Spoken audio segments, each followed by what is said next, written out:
Discipline and consistency are a couple of things that nobody makes a big deal about and gives a lot of adulation, but a lot of us wish that we had it. And when we see it in somebody and we realize what's going on, we have a ton of respect for it. Consistency, discipline, so very, very, very important.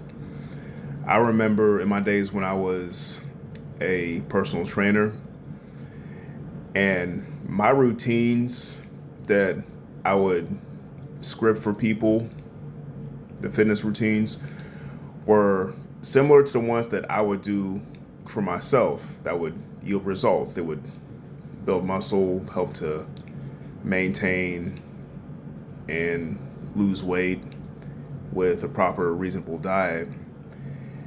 And I would get mixed feedback from my clientele. And the ones that actually put in the work and were consistent, and even if they slipped and stumbled, they got right back on track. Guess what? They had the most results. They gained muscle, they lost fat, they looked more attractive, they had more energy. And the ones that didn't really latch on or that tended to tune out, it wasn't for them. And the criticism that I would often hear from them was, "It's this is too boring.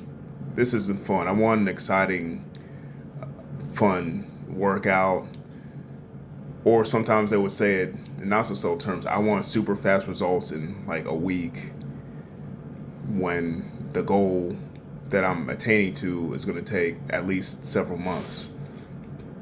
And I was always straightforward with that, and I still am to this day that the kind of things that you want are not achievable in a couple of days or a couple of weeks. Typically, it's going to take you about 2 to 3 months, probably closer to three, before you see noticeable, wow, my life has changed, sort of body composition changes. And not many people want to hear that.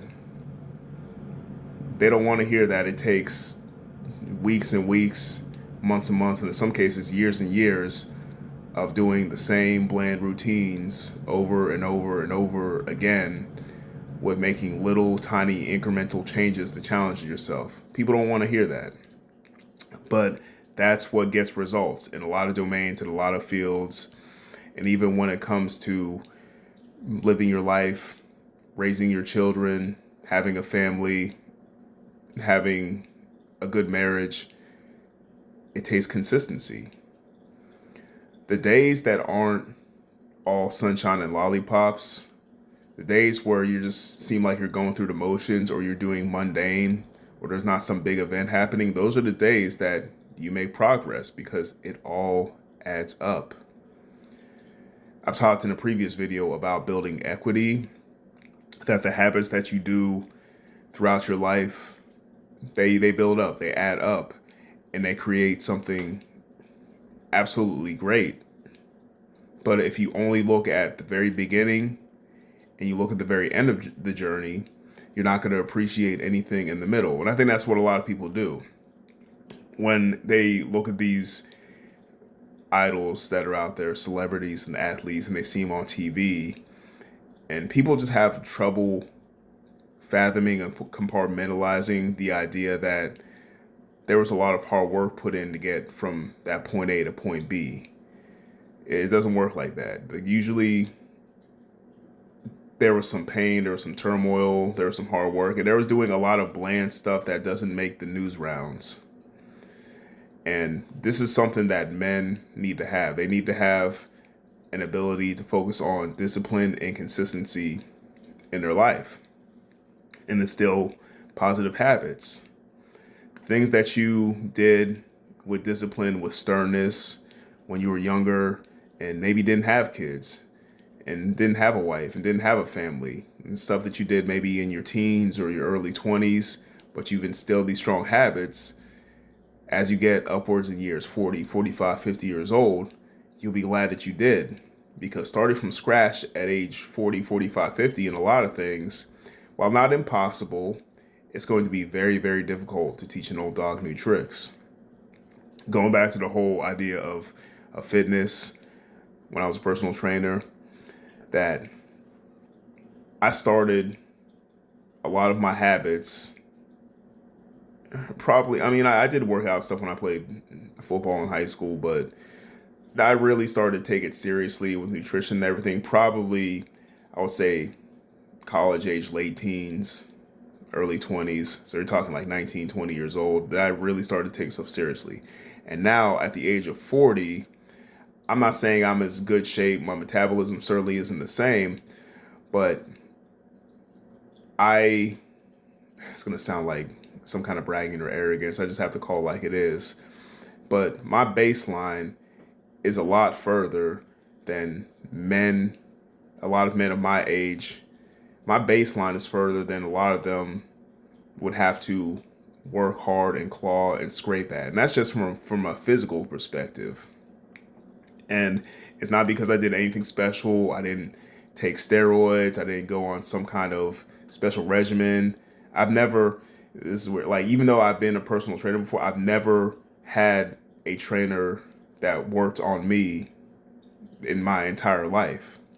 So it's a lot of trial and error, a lot of reading, research, of course, going out there and putting my feet to my pavements. But that built up a wall of consistency and discipline. And I'll be honest with you, there's been a lot of times where I worked out and like, yeah, I enjoy working out in the grand scheme of things, but there are aspects about it that I don't love. And there are times where I'm kind of dragging my feet and I don't have the same pep in my step. But I said to myself, let me get this workout in. You know, not every workout is going to make me feel like I've cleansed my entire body. Sometimes just like, I don't have all the gas in me. Maybe I had a long day at work. Maybe I had a long day at school. You know, maybe I'm sleep deprived. I've got something going on, something that's drawing my attention and my energy away. I'm like, you know what? I'm going to work out anyway. And I did the workout, clocked in, didn't seem really different or make a big difference in my life. But once you add all those together, because they will add up if you keep doing consistently, 100 times, 200 times, 300 times, whatever, those 200, 300 times where you just did an average, okay workout, going through the motions, that's a lot. It adds up. And then mixed within there are workouts where you felt great and fully energized, you were hitting all your PRs. Those will happen too. And those are the ones that you remember more often.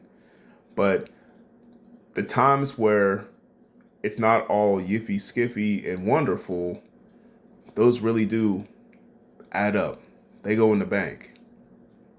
The point I'm trying to make with this whole video is, men, that's what you need in your life. You need to have discipline. And discipline really is doing things that you don't want to do every day, but just doing them.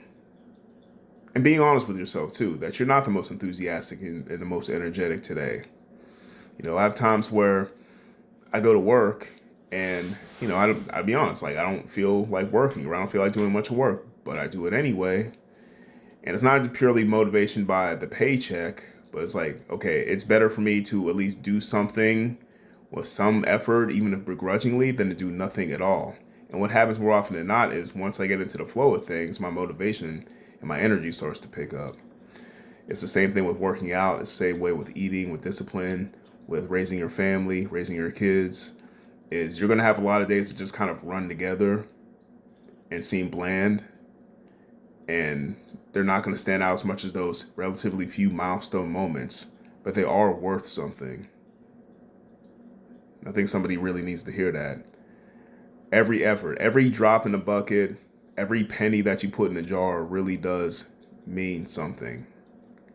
And when chaos does hit, which is part of the human condition, you're going to run into chaos. You're going to have financial troubles, relational troubles, social trouble. Like you're going to have that as a human being.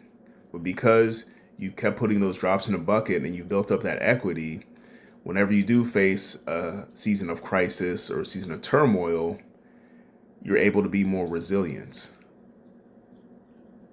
Okay, whenever you have I'll talk about the physical aspect. If you have an injury or something, maybe something with your shoulder or your knee or something like that, you'll be able to rehabilitate faster. You'll be able to work around it faster. You'll be able to game plan easier because you've already built that discipline of working out and exercising already. So you know that you have that resilience. Now, if you're somebody who is already pretty much sedentary and then you injure your shoulder or injure your leg or something like that, you're more likely to just fall in the pitfall of gaining more weight, of being more lethargic, of not doing your PT exercises or your regimen, whatever it is, to get back on the right track because you haven't built that equity. You haven't used that discipline. You haven't been consistent. Consistency is so, so, so important. Even something like this where I put out these videos every few days, regardless of how many people view it or like it or see it or whatever, just the consistency of that, it will pay off in the end. So that, Lord willing, let's say hundreds of thousands or millions of people do view the videos and get insight from them, then I won't be overwhelmed. I won't be overstimulated. I'll be like, oh, okay, I've been doing this for so long. Nothing's changed from my end. It's just the audience has, increased or decreased or shifted around or whatever. But I'm down for whatever because I've been consistent from day one. And that's something that everybody needs to practice at some point in their life. So, man, here's what you need to do. Find something in your life, and it could just be one thing. It could be your health and fitness. It could be stopping smoking. It could be reading your Bible more. It could be spending more time with your wife or your kids. It could be one of those things. It could be a couple of those things. I say it's better to start with one than to overwhelm yourself, but just pick something that you can be consistent with. It can be something as little as when I get up every morning, I'm going to stretch out every morning, or I'm going to pray every morning. And just do it consistently. Even if it's just for 1 to 2 minutes a day, do it every day. Build a habit, build a discipline, nothing overwhelming. And I could almost guarantee that you'll see an improvement in your life and an improvement of your own feelings of self-worth just because you're doing something that a lot of people aren't willing to do, and you're building equity. And then once you get comfortable doing that, praying for a couple more minutes in the morning, whatever your consistent act is, then you can start to trickle down and add more stuff little by little. And pretty soon you develop a mindset and a series of activities of discipline and consistency. And that stuff resonates, and people will notice and see that. And you'll get noticed in the workplace. You'll get noticed in your social engagements. You'll get noticed from your family. All these areas of society, people will realize that you'll have a different character and energy about you that people don't normally see because you actually are somebody who follows through. Like, people can read that, and you don't even have to advertise it either. So try that out, guys. Just remember that discipline is very important. Consistency is very important. It's important to not just kind of go through the motions in life without, or I should say, you're going to feel like you're going through the motions. I misworded that. You're going to feel like you're going through the motions, but take time, reflection, and appreciate that, hey, I'm not just doing this for nothing. I'm building good habits. I'm sustaining good habits, and this will work out in the long run. And you won't be 50, 55, 60 years old having regrets because you didn't pick up something that you should have picked up when you were younger. Okay? Have a great day, guys. God bless. See ya.